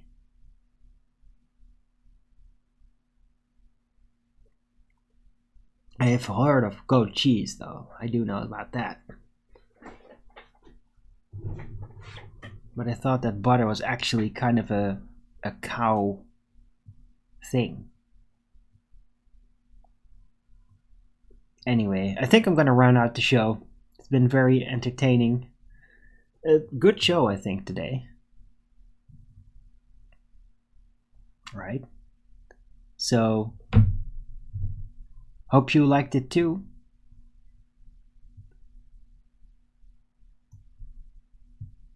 Right.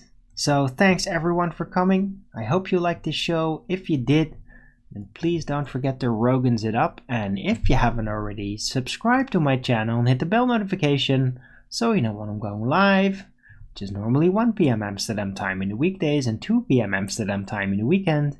And please also do support me through the PayPal and the Patreon. That would be much appreciated. And I can really use it, guys. So if anybody can miss it, even just a little bit would be great. Because I do need to get through like at least another full week and maybe more. 1 full week, 1.5 week, and I really do need some support if I'm gonna be able to get through all that. So that would be great. Right. I'll be back tomorrow with Flat Earth Early Bird number 1570 on a Friday. No Flat Earth debates, unfortunately. But maybe I'll see you around in the chat on like a premiere, and on maybe later on Flatzoids or whatever. Right. So until the next video, keep it flat.